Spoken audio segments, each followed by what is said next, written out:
Hello दोस्तों। क्या ये K square upon G M E M P ratio सच में डायमेंशनलेस है? चलो इसको सॉल्व करते हैं, लेकिन उससे पहले देखते हैं ये क्वेश्चन को डिटेल में। आज का जो क्वेश्चन है वो ये है, check the ratio K square upon G M E M P is dimensionless. Look up a table of a physical constant and determine the value of this ratio. And third point is what does the ratio signifies. तो चलो इसके पहले point से शुरू करते हैं। तो इसका पहला पॉइंट ये है कि check that the ratio K square upon G M E M P is dimensionless. इसको सॉल्व करने से पहले हमें ये सारी जो टर्म्स है वो क्या है ये तो पता होना चाहिए।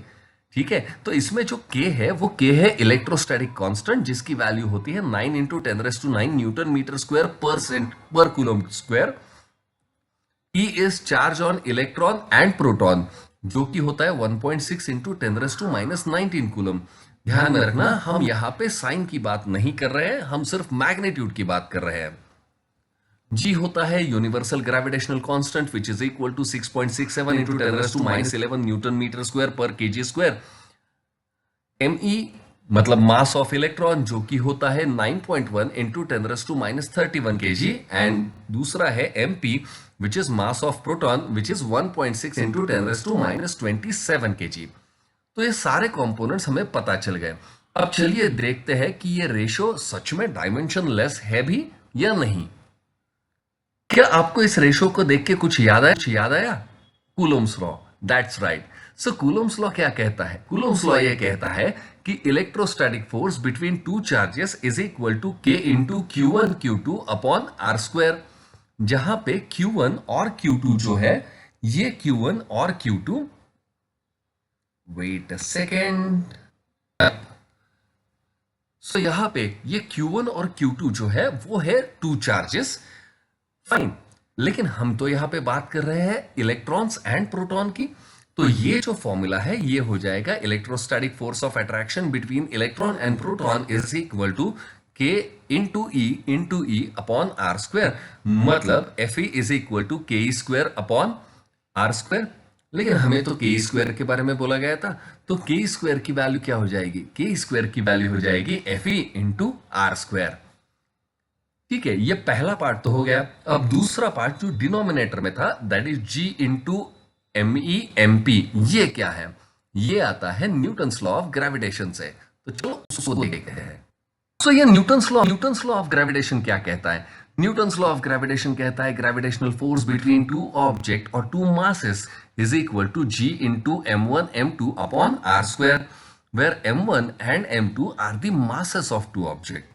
लेकिन हम यहाँ पे तो इलेक्ट्रॉन एंड प्रोटॉन के बीच के ग्रेविटेशनल फोर्स की अगर बात करेंगे, तो ये जो इक्वेशन है इसको हम ऐसे लिख सकते हैं, F G is equal to capital G, that is universal gravitational constant, into mass of electron into mass of proton divided by R square. तो हमें रेशियो में क्या बोला गया था? हमें रेशियो में बताया गया था कि G into M E M P की वैल्यू क्या हो सकती है? तो यहां पे G into M E M P की जो वैल्यू है ये हो जाएगी F G into R square. तो हमें न्यूमरेटर और डिनोमिनेटर दोनों मिल गए। अब देखते हैं कि ये इक्वेशन क्या होगा इसका। तो हमें जो बोला गया था इक्वेशन वो ये था, जो रेशियो बोला गया था वो ये था K square upon G M E M P. इसकी वैल्यू हो जाती है F E electrostatic force into R square upon gravitational force into R square. मतलब हम इसको ऐसे लिख सकते हैं, K square upon G M E M P is nothing but force into distance का square upon force into distance का square. अब देखिए, ये जो राइट हैंड वाली साइड है, यहाँ पे न्यूमरेटर और डिनोमिनेटर में दोनों में सेम फिजिकल क्वांटिटी है, वो है फोर्स इंटू डिस्टेंस का स्क्वायर। तो यहाँ पे इनके जो यूनिट्स है वो यूनिट हो जाएंगे newton metre square upon newton metre square. ये दोनों के यूनिट कैंसिल हो जाएंगे, मतलब ये जो क्वांटिटी है ये क्वांटिटी हो जाएगी यूनिटलेस। अब यूनिटलेस क्वांटिटी ये डेफिनेटली डायमेंशनलेस क्वांटिटी होती है, and hence it is a unitless and dimensionless quantity.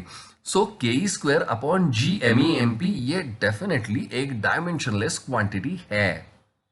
चलो अब बात करते हैं इसके दूसरे क्वेश्चन के बारे में। सो दूसरा क्वेश्चन हमें ये बोला गया है, look up a table of a physical constant and determine the value of this ratio. तो हमें तो ये सारे कांस्टेंट की वैल्यूज पता है, चलो इन सभी की वैल्यू को इस इक्वेशन में डाल देते हैं। K square upon G M E M P is equal to 9 into 10⁻⁹ multiplied by 1.6 into 10⁻⁻⁻⁹ square divided by 6.67 into 10⁻11 into 9.1 into 10⁻31 into 1.6 into 10⁻27। अगर आप इसको सॉल्व करोगे तो आपको जो आंसर है वो मिल जाएगा K square upon G M E M P is approximately equal to 2.3 into 10⁻39। तो ये जो रेशियो है K square upon G M E M P, इसकी वैल्यू आती है 2.3 इंटू 10⁻39। अब इस क्वेश्चन के आखिरी सेगमेंट पे, सो ये कहता है what does the ratio signifies. तो हमें जो रेशियो दिया गया था K square upon G M E M P, जिसकी वैल्यू है F E into R square upon gravitational force into R square. अब ये दोनों केसेस में हम बात कर रहे थे इलेक्ट्रॉन और प्रोटॉन की, तो इन दोनों के बीच का जो डिस्टेंस है वो डिस्टेंस तो चेंज नहीं हुआ है, तो ये R square upon R square की जो वैल्यू है वो हो जाएगी कैंसिल। तो ये जो रेशियो है ये एक्चुअल में हो जाएगा electrostatic force divided by gravitational force, और जिसकी वैल्यू आ रही है 2.3 इंटू 10⁻39। करेक्ट है। तो ये जो रेशियो है ये हमें एक्चुअल में ये बता रहा है कि इलेक्ट्रोस्टैटिक फोर्स जो है, this electrostatic force is much much greater than gravitational force. So ये इलेक्ट्रोस्टैटिक फोर्स जो है वो ग्रेविटेशनल फोर्स से 10⁻39 टाइम्स बड़ा है। तो आपको आज का वीडियो कैसे लगा हमें कमेंट करके जरूर बताइए। यदि अभी तक आपने इस चैनल को सब्सक्राइब नहीं किया है तो अभी के अभी उसको सब्सक्राइब कर ले। मिलते हैं नेक्स्ट वीडियो में, तब तक के लिए थैंक यू, टेक केयर।